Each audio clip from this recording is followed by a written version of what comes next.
শুরুতে আমি ধন্যবাদ দিতে চাই আমাদের প্রিন্সিপাল মহোদয় এবং গভর্নিং বডিকে যারা আমাদেরকে দ্বিতীয়বারের মতো অনলাইন ক্লাসে সুযোগ করে দিয়েছে তোমাদের সামনে আসার, এবং অবশ্যই মহান সৃষ্টিকর্তাকে অসংখ্য ধন্যবাদ যে আমরা এই করোনার এই প্যান্ডেমিক সিচুয়েশনের পরও সুস্থ আছি এবং পরিবার পরিজন নিয়ে ভালো আছি। আশা করি তোমরাও ভালো আছো। প্রিয় শিক্ষার্থীরা, আমরা আমাদের অনলাইন ক্লাসে শুরু করার পূর্বে 2-4 মিনিট একটু কথা বলতে চাই। তোমরা জানো দীর্ঘ কয়েকটা মাস করোনার কারণে আমাদের পড়ালেখা মারাত্মকভাবে ক্ষতিগ্রস্ত হয়েছে। বিশেষ করে তোমরা যারা এসএসসি পরীক্ষার্থী, তোমরা যে কি পরিমাণ ক্ষতিগ্রস্ত হয়েছে কল্পনা করা যায় না। এখন সামনে যে সময়টা আছে সেই সময়টাকে কিভাবে আমরা ক্যাপিটালাইজ করতে পারি, কিভাবে অল্প সময়ে ভালোভাবে স্মার্টলি প্রিপারেশন নিয়ে আমরা নিজেদেরকে তৈরি করতে পারি, সেজন্য আমাদের এই অনলাইন ক্লাসের মাধ্যমে তোমাদের সামনে আসা। খুব অল্প সীমিত পরিসরে ক্লাসগুলো হয়, কিন্তু এই সীমিত পরিসরে ক্লাসগুলো যদি তোমরা টাচে থাকো, আমি আশা করি তোমরা বেস্ট রেজাল্ট পাবে। কিরকম? সেক্ষেত্রে আমরা যে ক্লাসগুলো করবো সাধারণত সবচেয়ে ইম্পর্টেন্ট এবং সবচেয়ে উপযোগী এবং আশার মতো করে যে প্রশ্নগুলো আছে বা যে বিষয়গুলো আছে সেগুলো তোমাদের সাথে ডিসকাস করার চেষ্টা করব।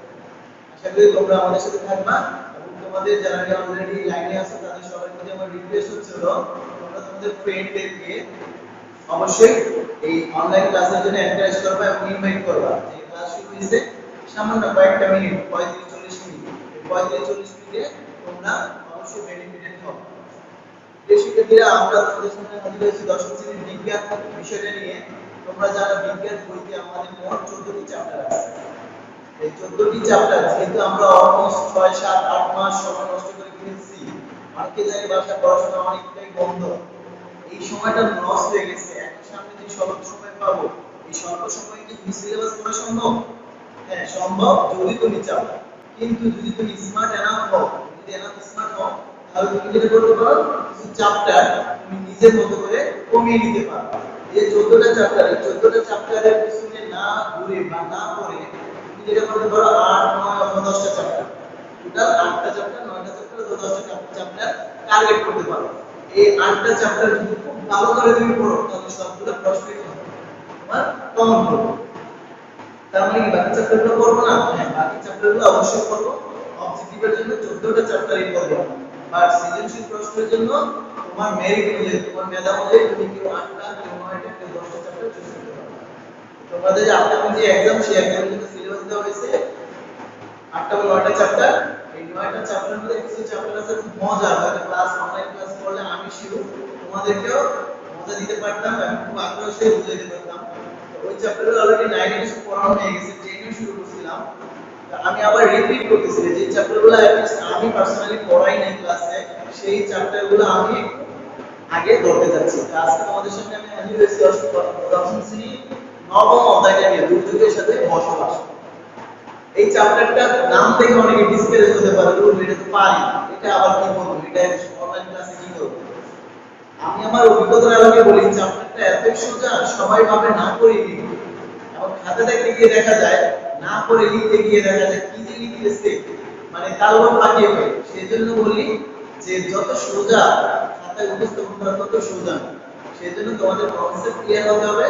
আমি ট্রাই করবো কনসেপ্টটা ক্লিয়ার করার এবং তোমাদেরকে বুঝিয়ে দেওয়ার জন্য। কোন জায়গাগুলোতে ভুল হয়, যেমন একটা প্রশ্ন আসে ভূমিকম্প আর সুনামি, যে বঙ্গোপসাগরে ভূমিকম্প হলেও সুনামি হওয়ার সম্ভাবনা কতটুকু, দেখা যায় যে পক্ষে বিপক্ষে একটু মন গড়া উত্তর দিয়ে দেখায় সুনামি হওয়ার সম্ভাবনা বেশি, কেউ বলে না, এক্সাক্ট উত্তরটা পাওয়া যায়।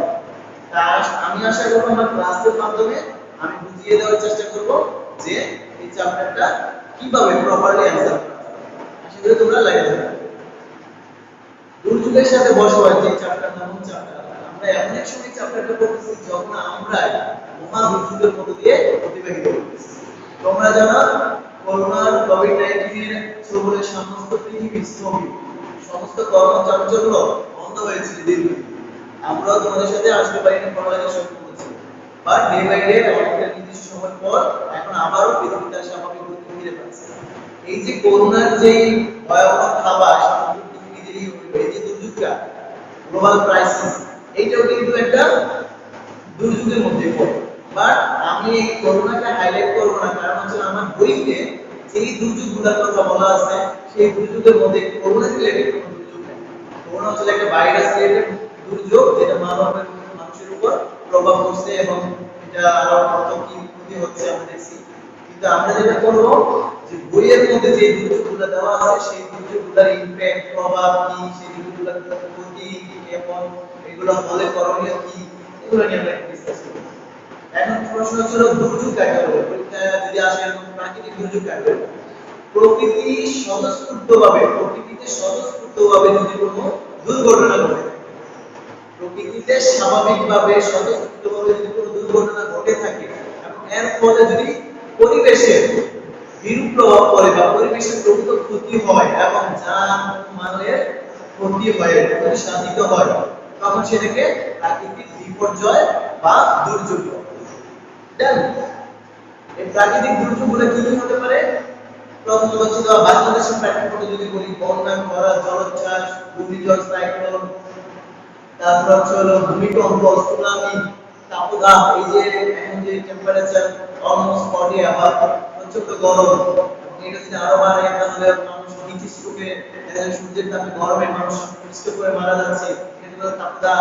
তারপর হচ্ছে দাবানল, এই আমরা এখন দেখতেছি কয়েক মাস আগে অ্যামাজনের বিস্তীর্ণ এলাকা পুড়ে গেছে।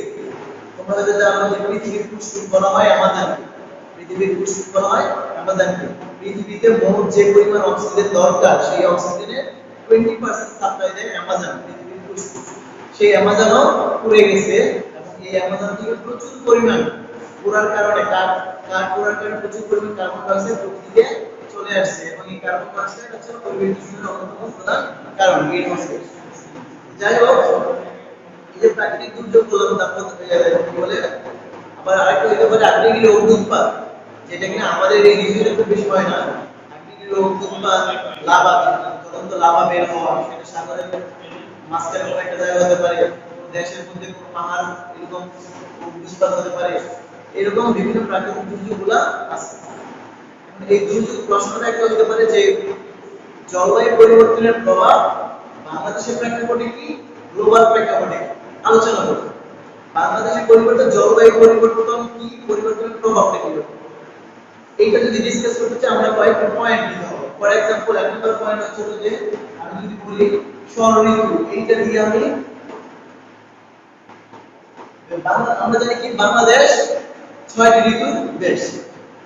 এক নম্বর পয়েন্ট যদি বলি বাংলাদেশ 6টি ঋতুর দেশ, 6টি ঋতুর দেশ। আমরা জানি এই ঋতুগুলো পালাক্রমে আসে, তার মানে কি একটা ঋতুর পর আরেকটা ঋতু আসে এবং ঋতুর সাথে সাথে আমাদের দেশে ওভারঅল যে এভরিথিং, ফসলের উৎপাদন, তারপর হচ্ছে আমাদের জীবনধারা, আমাদের চলাচল সবকিছু ডিপেন্ড করে এবং একটা সময় পর্যন্ত এটাতে একটা মিল ছিল।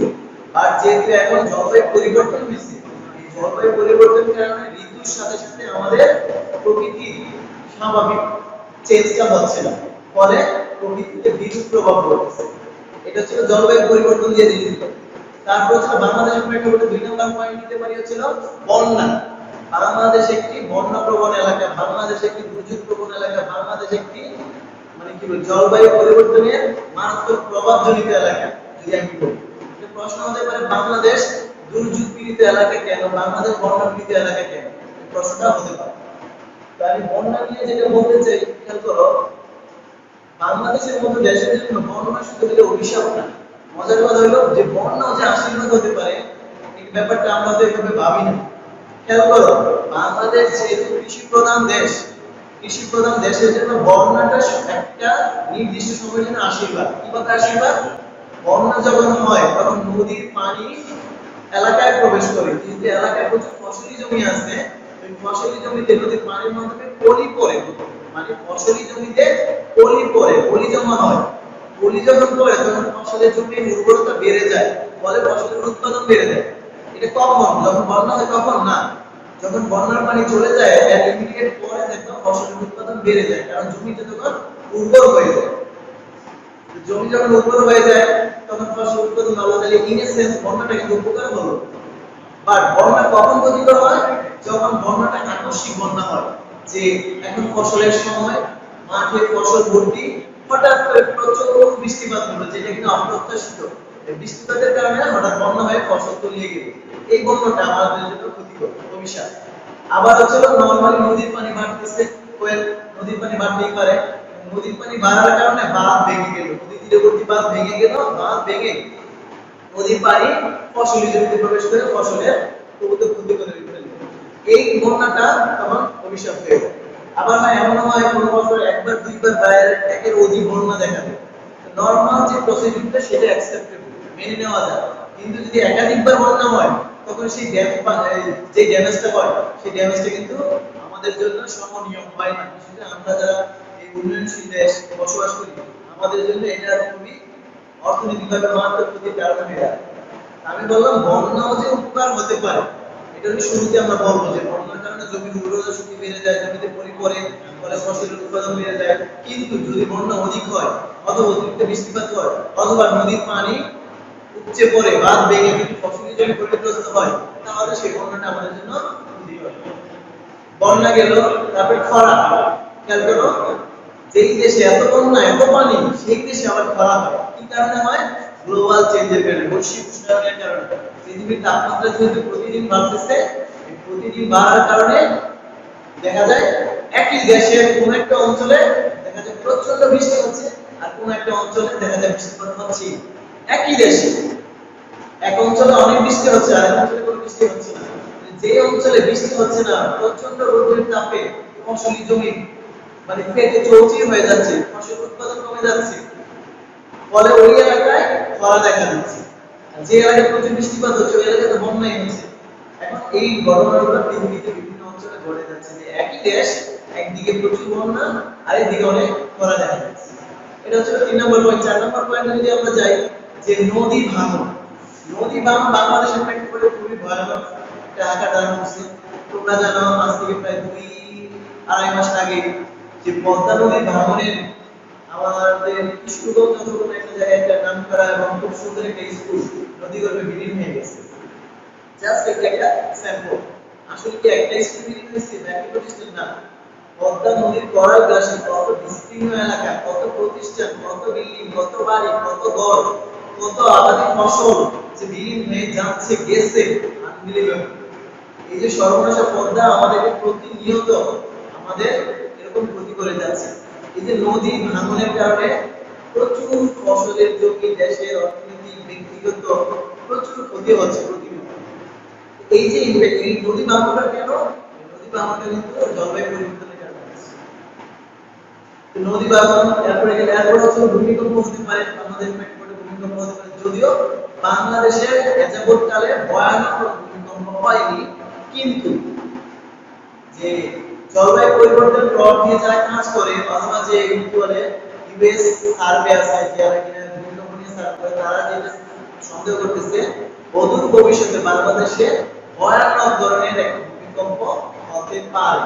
সেটা কালো হতে পারে, 1 বছর পরে হতে পারে, 100 বছর পরে হতে পারে। যে কোনো সময় বাংলাদেশে একটা ভয়ানক ভূমিকম্প হতে পারে। তো এগুলা দিয়ে বাংলাদেশ এখন পর্যন্ত তেমন কিছু হয় না, বাট যে কোনো মুহূর্তে হয়ে যেতে পারে। এরকম বিভিন্ন প্রভাব আছে জলবায়ু পরিবর্তনের প্রভাব বাংলাদেশের প্রেক্ষাপটে বাংলাদেশে ঘটছে, ঘটতে পারে। এখন এই বাংলাদেশে বন্যা হয়েছে তাতে বিশ্বের কি? বাংলাদেশে খরা হয়েছে তাতে অন্য দেশের কি? বাংলাদেশে নদী ভাঙতেছে তাতে অন্য দেশের কি হয়েছে? কিছু হবে? হ্যাঁ হবে। কারণ এক দেশের সাথে আরেক দেশ জড়িত। এটা হচ্ছে গ্লোবাল ভিলেজ।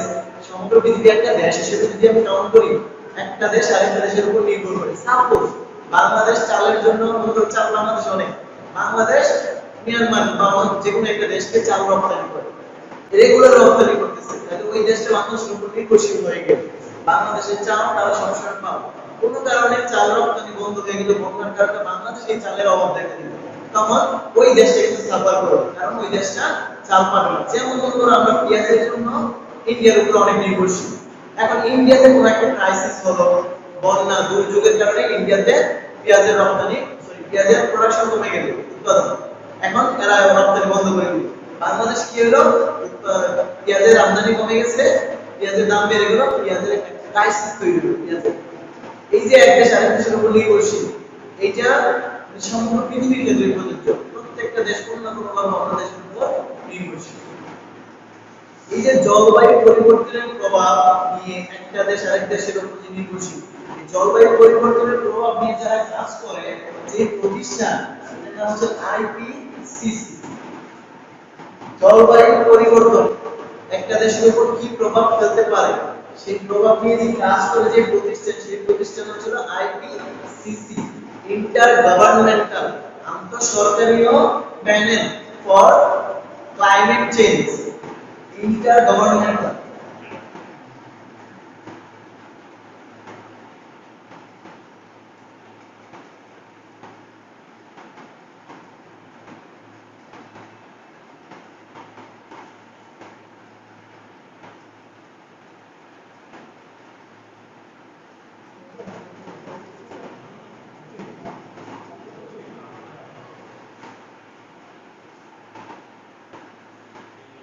ইন্টার গভর্নমেন্টাল মানে হচ্ছে বিভিন্ন দেশের সরকারের মধ্যে, আন্তঃসরকার সরকারের মধ্যে একটা প্যানেল বা কমিটি গঠন করা হয়েছে কি নিয়ে, ক্লাইমেট চেঞ্জ নিয়ে, জলবায়ু পরিবর্তনের প্রভাব নিয়ে। যারা পৃথিবীতে জলবায়ু পরিবর্তন কেন হয়, কিভাবে হয়, হলে কি ধরনের ক্ষতি হতে পারে ভবিষ্যতে, এই প্রভাব নিয়ে যারা কাজ করে সেটাকে বলা হয় আইপিসিসি। থেকে আসতে পারে আইপিসিসি পূর্ণরূপ কি, অথবা আইপিসিসি বলতে কি বোঝায়।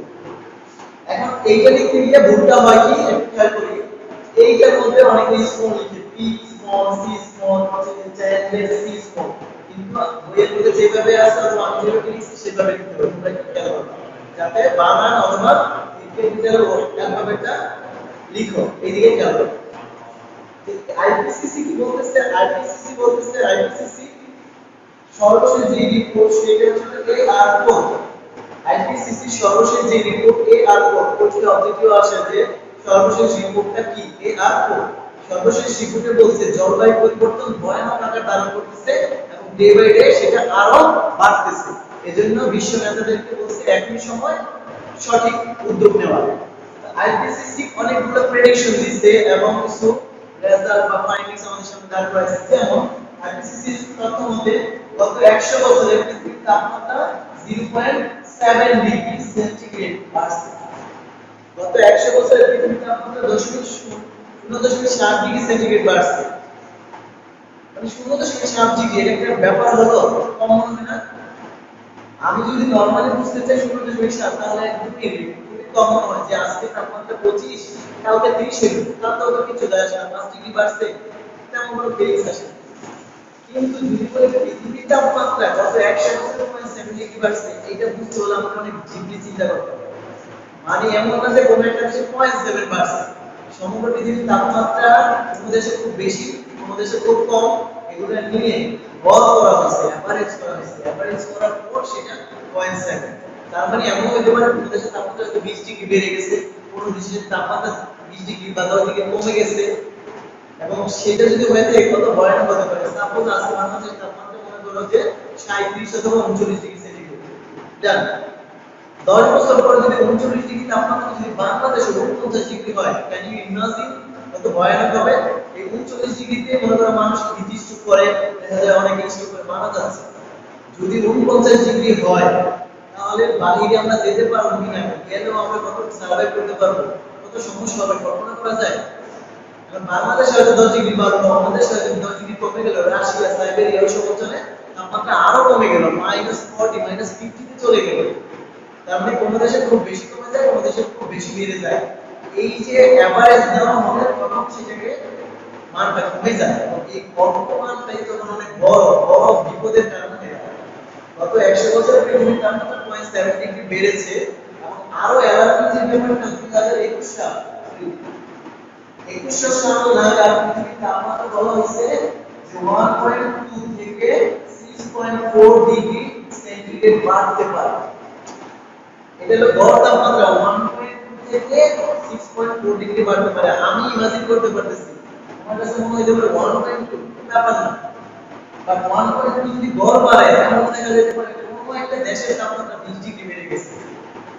আর বাংলাদেশের তাপমাত্রা যদি 20 ডিগ্রি বাড়ে, বাংলাদেশে কোনো ফসল উৎপাদন হবে না, বাংলাদেশের নদীতে বা পানিতে কোনো মাছ উৎপাদন হবে না। তোমরা জানো কিনা যে 32 ডিগ্রি পর্যন্ত পানির তাপমাত্রা যদি 32 ডিগ্রি থাকে তাহলে ওই পানিতে মাছ থাকতে পারবে, বেঁচে থাকতে পারবে। 32 ডিগ্রি উপরে যদি 34 35 হয়ে গেছে তাহলে ওই পানিতে মাছ আসবে না। এখন এই গড় তাপমাত্রা যদি 1.2 বাড়ে তাহলে ওই সময় ওই এলাকার কোন একটা দেশের তাপমাত্রা হয়তো অনেক বেশি বেড়ে যাবে, ফসল উৎপাদন ব্যাহত হবে, মাছের উৎপাদন ব্যাহত হবে, তারপরে খাদ্যদ্রব্য উৎপাদন ব্যাহত হবে, মানুষের জীবনযাত্রা ব্যাহত হবে, বিভিন্ন রোগ বালাই দেখা যাবে এবং তখন ভয়ানক ধরনের মৃত্যুগত রোগ দেখা যাবে। যাই হোক, এইগুলো হচ্ছে আইপিসিসি প্রেডিকশন। এগুলো সত্য হতে পারে, আবার না হতে পারে, আবার এর চেয়ে বেশি ক্ষতি হতে পারে। ইট ডিপেন্ডস অন বিশ্ব নেতারা এটাকে কিভাবে চ্যালেঞ্জ করবে, কিভাবে এটাকে ট্যাকল দিবে, এটার উপর ডিপেন্ড করে যে জলবায়ু পরিবর্তন কতটুকু প্রভাব ফেলবে। এই আইপিসিসি হচ্ছে সারা পৃথিবীর জলবায়ু পরিবর্তন নিয়ে কাজ করতেছে। তোমরা জানো জলবায়ু পরিবর্তনের জন্য পৃথিবীতে কয়েকটা দেশ আছে যারা একটা মেজর রোল প্লে করতেছে, যারা এটা কালপ্রিট অথবা দায়ী বলতে পারে। নাম্বার 1 হচ্ছে চায়না। এখন বলতে পারে যে স্যার করোনার জন্য তো চায়না দায়ী। হ্যাঁ, ডেফিনেটলি করোনার জন্য চায়নাকে দায়ী করা হয়।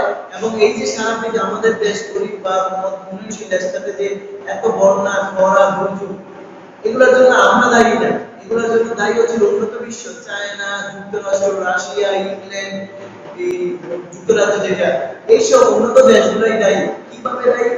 তারা শিল্পে উন্নত, তারা ইচ্ছে মতো শিল্প উন্নত করতেছে, ফলে তারা মানে আনলিমিটেড ভাবে পরিবেশ বিপর্যয় করতেছে। তাদের পরিবেশ বিপর্যয়ের আলটিমেট রেজাল্ট বা ভুক্তভোগী হচ্ছে আমরা। তারা পরিবেশ বিপর্যয় করে তারা পরিবেশের মধ্যে কার্বন ডাই অক্সাইড গ্যাস ইচ্ছে মতো ছাড়তেছে। সেই কার্বন ডাই অক্সাইড গ্যাস পরিবেশ দূষণ করতেছে, পৃথিবীর তাপমাত্রা বাড়তেছে। আমাদের মতো গরিব দেশগুলো বা উন্নয়নশীল দেশগুলোতে বিভিন্ন প্রাকৃতিক দুর্যোগগুলো বেড়ে গেছে। এই জন্য খেয়াল করবা যে বিভিন্ন ধরনের সম্মেলন হলে উন্নয়নশীল গরিব দেশগুলোকে উন্নত দেশগুলো সাহায্য দিয়ে থাকে। জলবায়ু বাংলাদেশের বন্যা, খরা, দুর্যোগ হলে দেখবা যে উন্নত দেশগুলো সাহায্য করে, কারণ তারাও জানে বাংলাদেশের বন্যা, বাংলাদেশের দুর্যোগের জন্য আসলে আলটিমেটলি তারাই দায়ী, কিন্তু সাফার করি আমরা, ভুক্তভোগী আমরা। যাই হোক, এটা ছিল আইপিসিসি।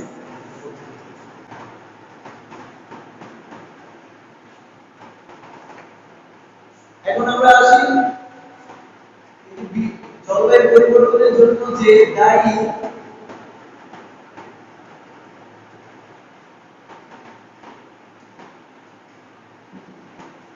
Global warming. আমরা যদি বিশ্বে যে ন্যাচারাল ডিজাস্টার, প্রাকৃতিক দুর্যোগগুলো ঘটতেছে, নাম্বার 1 প্রায়োরিটি দিব হচ্ছে গ্লোবাল ওয়ার্মিং বা বৈশ্বিক উষ্ণায়ন বলতে কি বুঝো, ব্যাখ্যা করে এরকম আসে। এটা নিয়ে অনেক বড় বড় অনেক ধরনের প্রশ্ন হয়। জাস্ট আমি কনসেপ্টটা একটু বোঝার চেষ্টা করি। বৈশ্বিক উষ্ণায়ন কি, সংজ্ঞাটা অনেকে উল্টাপাল্টা করে। বৈশ্বিক উষ্ণায়ন হলো পৃথিবীর গড় তাপমাত্রা, পৃথিবীর গড় তাপমাত্রা বেড়ে যাওয়াকে, পৃথিবীর গড় তাপমাত্রা বেড়ে যাওয়াকে বৈশ্বিক উষ্ণায়ন বা গ্লোবাল ওয়ার্মিং বলা হয়। অনেকে বলে পৃথিবীর তাপমাত্রা বেড়ে যাবে না, পৃথিবীর তাপমাত্রা হবে না, এটা হবে পৃথিবীর গড় তাপমাত্রা। কারণ হচ্ছে এক এক অঞ্চলে এক এক তাপমাত্রা। আজকে আমাদের দেশে এখন প্রচন্ড গরম, সাইবেরিয়াতে হয়তো প্রচন্ড শীত। তাহলে কি এর পৃথিবীর তাপমাত্রা কি এক হলো? আমাদের দেশে 40, সাইবেরিয়াতে -40, এক হলো না। এখন এই দুইটার গড় করা হবে, সারা পৃথিবীর তাপমাত্রাটা একটা এভারেজ দেওয়া হবে। পৃথিবীর গড় তাপমাত্রা যদি ধীরে ধীরে বৃদ্ধি পায় তাহলে সেটাকে বৈশ্বিক উষ্ণায়ন বা গ্লোবাল ওয়ার্মিং বলা হয়। এখানে গ্লোবাল ওয়ার্মিং এর জন্য দায়ী কে? গ্লোবাল ওয়ার্মিং এর জন্য দায়ী হচ্ছে গ্রিন হাউস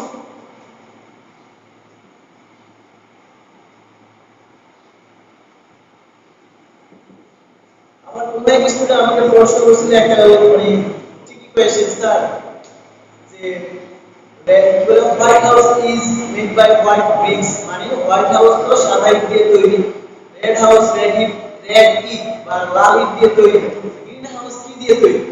অনেক আগে আমার একটা স্টুডেন্ট প্রশ্ন করছিল, আমাকে জাস্ট আটকানোর জন্য, ভাবছিল আমি গ্রিন হাউস বা সম্পর্কে জানি না। গ্রিন হাউস কি আসলে গ্রিন ইট দিয়ে তৈরি বা এরকম কিছু না? যে হোয়াইট হাউস আমেরিকার প্রেসিডেন্টের বাসভবন, হোয়াইট হাউস তো সাদা, এই কারণে বলা হয় যে সাদা ইটের তৈরি, ইটের তৈরি। গ্রিন হাউস আসলে ইটের তৈরি না, গ্লাসের তৈরি, স্বচ্ছ গ্লাসের তৈরি একটা ঘর, যেই ঘরে কৃত্রিমভাবে সূর্যের আলোকে ব্যবহার করে উষ্ণ পরিবেশের মাধ্যমে ফসল উৎপাদন করা হয়। আর এই গ্রিন হাউস গ্যাস হচ্ছে যেই গ্যাসগুলো পৃথিবীর তাপমাত্রা বৃদ্ধির জন্য দায়ী, যে গ্যাসগুলো পৃথিবীর তাপমাত্রা বৃদ্ধির জন্য দায়ী সেগুলোকে গ্রিন হাউস গ্যাস বলা হয়। এর মধ্যে একটা হচ্ছে মিথেন, ছিল জলীয় বাষ্প, আমি যদিও লিখতেছি পানি, তোমরা এটাকে লিখবে জলীয় বাষ্প। মিথেন গ্যাস, জলীয় বাষ্প, তারপর ছিল carbon dioxide. This one is the major. এই কার্বন ডাই অক্সাইড ছিল প্রধান গ্রিনহাউস গ্যাস। মিথেন, জলীয় বাষ্প, কার্বন ডাই অক্সাইড, তারপর হলো ওজোন। ওজন পরীক্ষা আসে, ওজোন কাকে বলে? ওজোন হলো তিনটি অক্সিজেন পরমাণুর সমন্বয়ে। O3 মানে কি? তিনটা অক্সিজেন পরমাণুর সমন্বয়ে একটা গ্যাস যা বায়ুমণ্ডলে বিদ্যমান থাকে। এই গ্যাসটা মাছের আঁশে গন্ধ, মাছের আঁশের একটা গন্ধ আছে না, এই মাছের আঁশের গন্ধের মতো এই গ্যাসটার গন্ধ। এই গ্যাসটা আমাদের জন্য, মানব জাতির জন্য আশীর্বাদ। ওজোন গ্যাসটা মানব জাতির জন্য আশীর্বাদ, কিন্তু আবার এই গ্যাসটাই ক্ষতির জন্য কারণ। আমি ওইদিকে যাচ্ছি পরে। আগে হচ্ছে গ্রিনহাউস গ্যাসটা ব্যাখ্যা করব। মিথেন, জলীয় বাষ্প, কার্বন ডাই অক্সাইড, ওজোন, তারপর হচ্ছে আরেকটা হচ্ছে সিএফসি। সিএফসি এই ক্লোরোফ্লোরোকার্বন সিএফসি, এগুলো হচ্ছে গ্রিনহাউস গ্যাস। এই গ্যাসগুলো যত প্রকৃতিতে বাড়বে ততই বায়ুমণ্ডলের তাপমাত্রা বেড়ে যাবে, পৃথিবীর তাপমাত্রা বেড়ে যাবে, এবং এর ফলে জলবায়ুর ততই ড্রামাটিক নাটকীয় পরিবর্তন হবে এবং বিভিন্ন দুর্যোগ দেখা দিবে। কেন? এগুলো গ্রিনহাউস গ্যাস।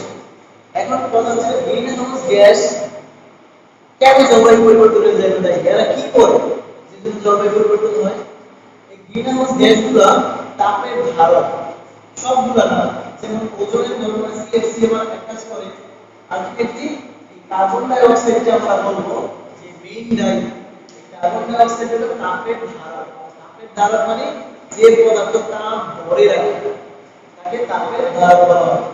এখন খেয়াল করো, সূর্যের তাপ যখন পৃথিবীতে আসে তখন সূর্যের তাপ সরাসরি পৃথিবীতে চলে আসতে পারে।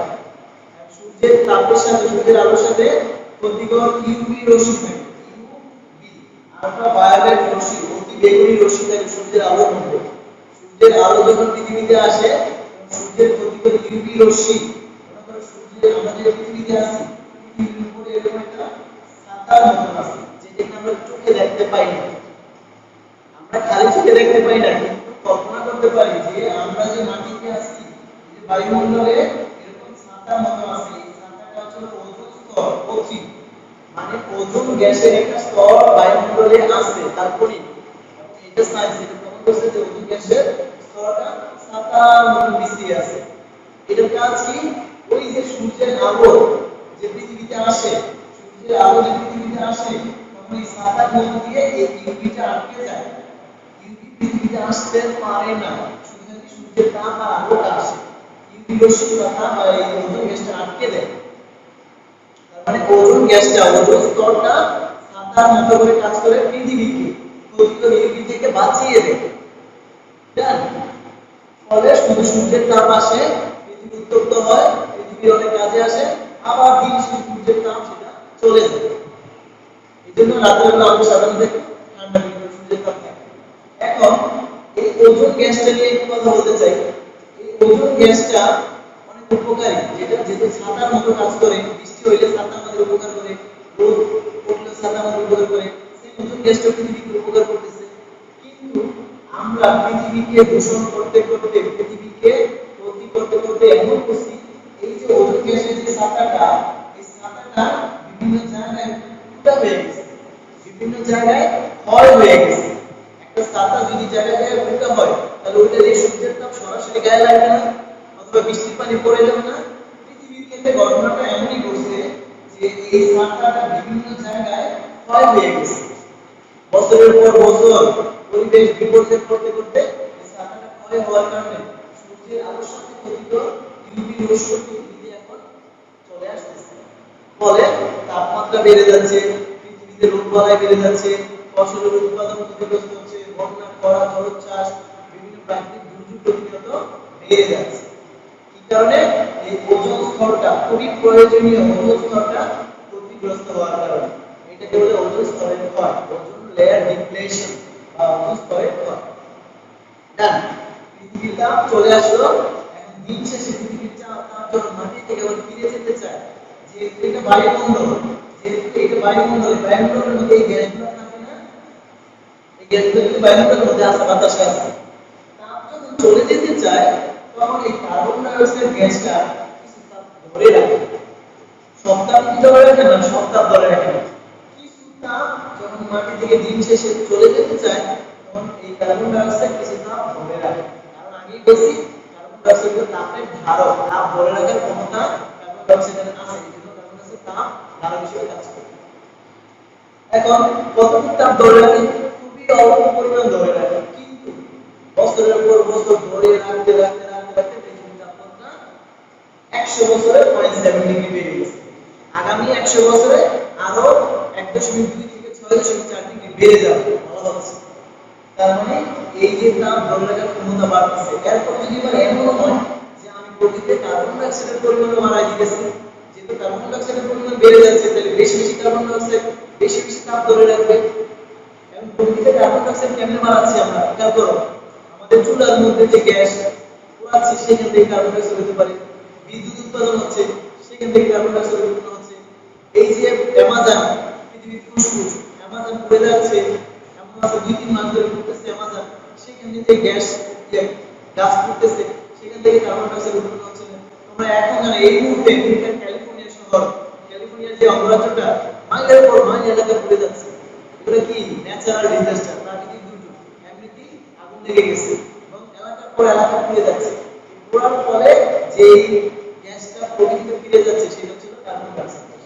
মানে আমি না চাইলেও প্রকৃতিতে অনবরত কার্বন ডাই অক্সাইডের পরিমাণ বেড়ে যাচ্ছে, আর কার্বন ডাই অক্সাইডের পরিমাণ যত বাড়তেছে তাপের পরিমাণ তত পৃথিবীতে বাড়তেছে।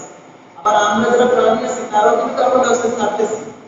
নিয়ম ছিল আমরা কার্বন ডাই অক্সাইড ত্যাগ করবো, গাছপালা কার্বন ডাই অক্সাইড নিবে, তারপরে পৃথিবীতে একটা ব্যালেন্স থাকবে। এখন আমিও ছাড়তেছি কার্বন ডাই অক্সাইড, গাছপালাও কমে যাচ্ছে, পুড়ে যাচ্ছে, ইন্ডাস্ট্রি থেকে কার্বন ডাই অক্সাইড বের হচ্ছে, গাছপালা কমে যাচ্ছে, তাই উল্টা কার্বন ডাই অক্সাইডের পরিমাণ বেড়ে যাচ্ছে দিনের পর দিন। ফলে পৃথিবীতে তাপ ধরে রাখার ক্ষমতা বাড়তেছে এবং পৃথিবীর তাপমাত্রা বাড়তেছে, ফলে বৈশ্বিক উষ্ণায়ন, পৃথিবীর গড় তাপমাত্রা বেড়ে যাচ্ছে। এবং এর ফলে কি কি প্রভাব দেখা দিতে পারতেছে, যে বৈশ্বিক উষ্ণায়নের কারণে যে সাগরের তীরবর্তী যে এলাকাগুলো, যে দেশগুলো, সেই এলাকাগুলো অলরেডি পানির গর্ভে তলিয়ে যাবে অথবা যাচ্ছে। তোমরা আগে জানো মালদ্বীপের মতন একটা দেশ অলমোস্ট সাগরের মধ্যে বা পানির মধ্যেই আছে এখন অলরেডি, বাট যদি এইভাবে তাপমাত্রা বাড়তে থাকে অদূর ভবিষ্যতে মালদ্বীপ টিকে থাকবে না। মালদ্বীপ নিজেও জানে যে তাদের পক্ষে হয়তো যেখানে আছে সেখানে বেঁচে থাকা বা টিকে সম্ভব না, সেজন্য মালদ্বীপ অলরেডি আফ্রিকার মধ্যে তাদের দেশকে ট্রান্সফারের জন্য আয়োজন বা ব্যবস্থা নেওয়া শুরু করছে। তারপর হচ্ছে আমাদের দেশটা হলো যে সাগরের তীরবর্তী যে এলাকাগুলো আছে সেই এলাকাগুলো একসময় হয়তো তলিয়ে যেতে পারে। তোমরা জানো ক্যালিফোর্নিয়া, তারপর হচ্ছে কি বলে এই শ্রীলঙ্কা, যে কলম্বো শহরটা অথবা শ্রীলঙ্কা, এরকম অনেকগুলো দেশ আছে, অনেকগুলো শহর আছে যেগুলো কিনা এই গ্লোবাল ওয়ার্মিং এর কারণে সাগরের গর্ভে বিলীন হয়ে যাবে। কেন? কারণ পৃথিবীর তাপমাত্রা যত বাড়বে পানির পৃষ্ঠে, সাগরের পানির পৃষ্ঠ তত উপরে উঠবে, পানি তত ফেপে উঠবে, হিমালয়ের বরফ তত গলে যাবে, মেরু অঞ্চলের যে বরফ আছে ওই বরফ তত গলে যাবে, বরফ গলে সাগরে চলে আসবে, সাগরের পানির উচ্চতা বেড়ে যাবে, সাগরের পানির উচ্চতা বেড়ে গেলে তীরবর্তী এলাকাগুলো তলিয়ে যাবে। ফলে কি হবে? ফসলের উৎপাদন কমে যাবে, মানুষের আবাসস্থল কমে যাবে, মানুষ সব শহরমুখী হবে, অল্প জায়গায় মানুষ গাদাগাদি করে বসবাস করবে, আবাসন সংকট দেখা দিবে, খাদ্য সংকট দেখা দিবে, ক্রাইসিস দেখা দিবে। ওই সময় যদি মনে করো যে দুই দেশের মাঝখানে কোনো একটা ভূখণ্ড জন্মায়, ওই ভূখণ্ড নিয়ে দুই দেশের মধ্যে যুদ্ধ লেগে যেতে পারে, কারণ এমনিতেই ক্রাইসিস, ছোট একটা দ্বীপ উৎপন্ন হয়েছে, এই দ্বীপ নিয়ে মারামারি লেগে যাবে। তখন হয়তো পানির এত পানি হবে, তারপর খাবার বৃষ্টি পানির খুব অভাব হবে, যে পানির উচ্চতা বেড়ে যাচ্ছে, তার মানে কিন্তু পানি এরকম না যে অনেক পানি, পৃথিবীতে মিষ্টি স্বাদু পানি খুবই কম, 1% সম্ভবত স্বাদু পানি, যেটা খাবার পানি, স্বাদু পানি খুবই কম।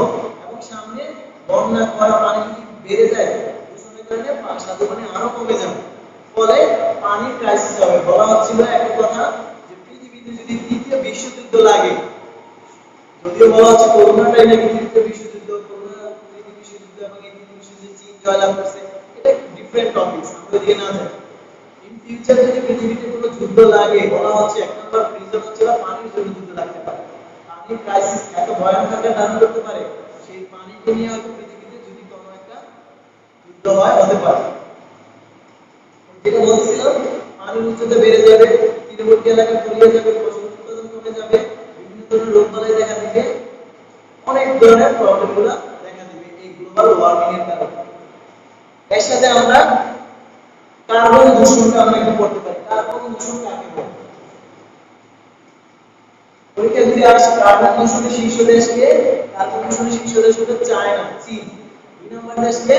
দুই নম্বর দেশ হচ্ছে ইউএসএ, যুক্তরাষ্ট্র, আমেরিকা। চীনে কেন কার্বন দূষণ বেশি হয়? আগে কার্বন দূষণ কাকে বলে?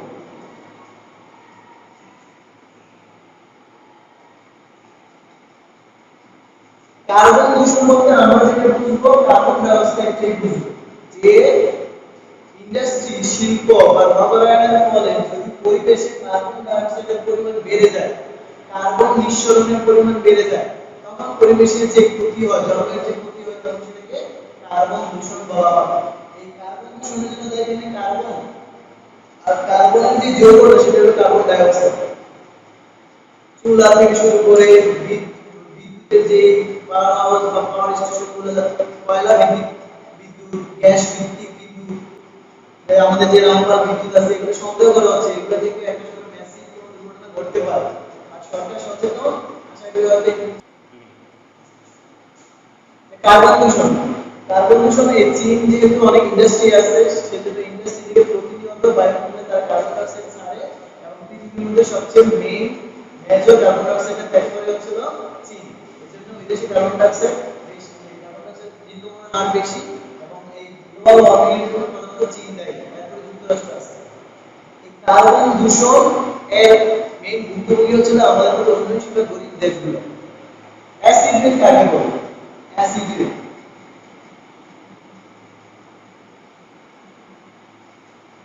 অ্যাসিড রেইন বৃষ্টির পানির সাথে যদি অ্যাসিড মিশ্রিত থাকে, বৃষ্টির পানির সাথে যদি অ্যাসিড মিশ্রিত থাকে এবং সেই অ্যাসিড মিশ্রিত পানি যখন বৃষ্টি আকারে ভূমিতে পড়ে, তখন সেটাকে অ্যাসিড রেইন বলা হয়। অ্যাসিড রেইন বলা হয়। এবং অ্যাসিড রেইন কিভাবে সৃষ্টি হয়? ধরো বায়ুমণ্ডলে কার্বন ডাই অক্সাইড গ্যাস ছিল, বায়ুমণ্ডলে সালফার ডাই অক্সাইড গ্যাস ছিল, বায়ুমণ্ডলে হচ্ছে নাইট্রোজেন ডাই অক্সাইড গ্যাস ছিল। এই গ্যাসগুলো আমরা বিভিন্ন কারণে ইন্ডাস্ট্রি থেকে, কলকারখানা থেকে এই গ্যাসগুলো বায়ুমণ্ডলে বাতাসের মধ্যে মিশে থাকে। যখন বৃষ্টি হয় তখন বৃষ্টির পানি এই গ্যাসগুলোর সাথে বিক্রিয়া করে, এটার সাথে বৃষ্টির পানি বিক্রিয়া করে, এটার সাথে বৃষ্টির পানি বিক্রিয়া করে। এবং যখন বৃষ্টিপাত হয় শুধু বিক্রিয়া করে না, এর সাথে বজ্রপাতও হয়। বজ্রপাতের জন্য যেটা উৎপন্ন হয় এই বিক্রিয়াটা বেশি ঘটে। অ্যাকচুয়ালি এখানে অ্যাসিড 2 থাকে, তারপরে অ্যাসিড 3 হয় বজ্রপাতে, তারপরে বৃষ্টির পানির সাথে বিক্রিয়া করে। তোমাদের বইতে যেহেতু এত ডিটেইলস না, আমি শর্টকাটে বলছি। এই যে এটা বিক্রিয়া করে যেটা উৎপন্ন করে সেটা হলো একটা অ্যাসিড উৎপন্ন করে, H2CO3 কার্বনিক অ্যাসিড। তোমরা 7 টা মেরেন্টা খাও, যে টক লাগে অ্যাসিডটা, সেটা হলো এই কার্বনিক অ্যাসিড। তার মানে কি বৃষ্টির পানি এরকমই না? বৃষ্টির পানিতে অ্যাসিডের পরিমাণ কম থাকে, এজন্য এত টক লাগে না, এরকম স্বাদ লাগে। কার্বন ডাই অক্সাইডের সাথে অ্যাসিড উৎপন্ন করে, এই অ্যাসিডটা যদি বেশি হতো তাহলে কিন্তু অ্যাসিড রেইন হয়ে যেত এবং ভয়ানক হতো। সালফার ডাই অক্সাইড বৃষ্টির পানির সাথে মিশে যেতে হয়, উৎপন্ন করে সালফিক অ্যাসিড, H2SO4। ভয়ানক অ্যাসিড, কিং অফ কেমিক্যালস, অ্যাসিডের রাজা বা কেমিক্যালের রাজা। এইটা যদি উৎপন্ন হয়, উৎপন্ন হয় এখন খুবই কম পরিমাণ, এজন্য পৃথিবীতে ক্ষতি হয় না। আর এটা যদি উৎপন্ন হইতো বা এইটা বৃষ্টির পানির সাথে যদি এইটা বেশি আকারে হয়, তাহলে একটা দেশ, শহর, নগর বিচ্ছিন্ন একদম পুরো ধ্বংস হয়ে যেত। ভয়ানক, এই অ্যাসিড ভয়ানক।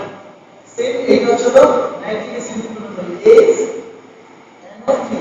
এই অ্যাসিডটা শক্তিশালী, এই দুটো অ্যাসিড শক্তিশালী, এইটা হলো দুর্বল অ্যাসিড।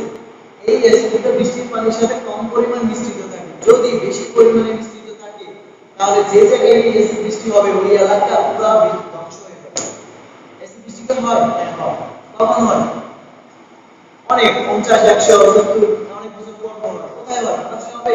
বাংলাদেশে হতে পারে বা নাও হতে পারে। যেই সব এলাকায় ইন্ডাস্ট্রি বেশি, শিল্প উন্নত দেশ, সেই সব এলাকায় দীর্ঘ সময় পর পর হওয়ার সম্ভাবনা বেশি থাকে অ্যাসিড বৃষ্টি। কারণ কি? যত বেশি ইন্ডাস্ট্রি তত বেশি এই গ্যাসগুলো উৎপন্ন হবে, ওই দেশের আকাশে, ওই বায়ুমণ্ডলে তত বেশি গ্যাস জমা হবে, ফলে তত বেশি এই পানির সাথে বিক্রিয়া করে, বৃষ্টির পানির সাথে বিক্রিয়া করে এই অ্যাসিডগুলো উৎপন্ন হবে, এবং অ্যাসিড বৃষ্টির সম্ভাবনা তত বেশি বেশি হবে। প্রশ্ন যদি হয় বাংলাদেশে অ্যাসিড বৃষ্টির সম্ভাবনা কতটুকু, তোমাকে বলতে হবে হ্যাঁ অ্যাসিড বৃষ্টির সম্ভাবনা আছে, কিন্তু তুলনামূলক কম। কারণ বাংলাদেশ কৃষি প্রধান দেশ, এখানে অত বেশি শিল্প নাই। হ্যাঁ, ডে বাই ডে শিল্পের উন্নত হচ্ছে।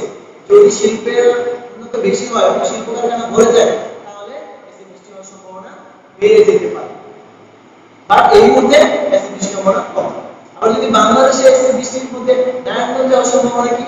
তবে বলবো হ্যাঁ, বাংলাদেশে মধ্যে নারায়ণগঞ্জে হওয়ার সম্ভাবনা বেশি, কারণ নারায়ণগঞ্জে শিল্প কারখানা বেশি।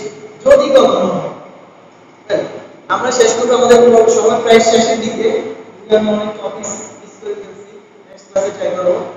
তোমরা ভূমিকম্প এবং সুনামি এই টপিকটা একটু দেখে রাখবা অথবা পড়ে নিবা। সোজা পাওয়া অনেক আগে পড়ছো যে ভূমিকম্প সুনামি প্রায় সিমিলার, কিন্তু দুইটার সময় একবারে একটা, দুইটার মধ্যে বেসিক কিছু পার্থক্য আছে। আমি আজকে বুঝাচ্ছি না, তোমরা যে একটা প্রশ্ন পাবা খুব কমন যে বঙ্গোপসাগরে ভূমিকম্প হলেও সুনামি হওয়ার সম্ভাবনা কম না বেশি, বা সুনামি হওয়ার সম্ভাবনা যাচাই করো বা বিশ্লেষণ করো। কেউ বলে সম্ভাবনা আছে, কেউ বলে না। আমার প্রশ্ন ছিল তোমরা একটু স্টাডি করে উত্তরটা বের করবা যে বাংলাদেশে ভূমিকম্পের সম্ভাবনা কতটুকু, সুনামি হওয়ার সম্ভাবনা কতটুকু, পক্ষে বিপক্ষে তোমার যুক্তি দাও। এইটা হচ্ছে একটা না বেশ বড় প্রশ্ন, ছোট ছোট বলে বলতে বড় প্রশ্ন, এই প্রশ্নটা নিয়ে কাজ করো। সাথে নেক্সট দিন আমরা যেটা দেখবো যে সুনামি হলে কি করণীয় অথবা ভূমিকম্প হলে কি করণীয়, ভূমিকম্পের আগে পরে এবং ভূমিকম্পের সময় কি করণীয়, এই টপিকগুলো আমরা ইনশাআল্লাহ দেখার চেষ্টা করব। আশা করি তোমরা টাচেস কিনা এবং পাশে টপিকগুলো পড়বা।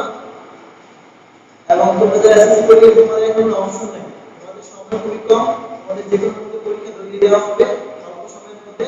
তো এখন যারা শুরু করবে ওরা তারা অবশ্যই এখন থেকে শুরু করে দিবা এবং তোমরা রেগুলার কন্টিনিউ করো। ভালো থেকো, সুস্থ থেকো, সেফ থেকো।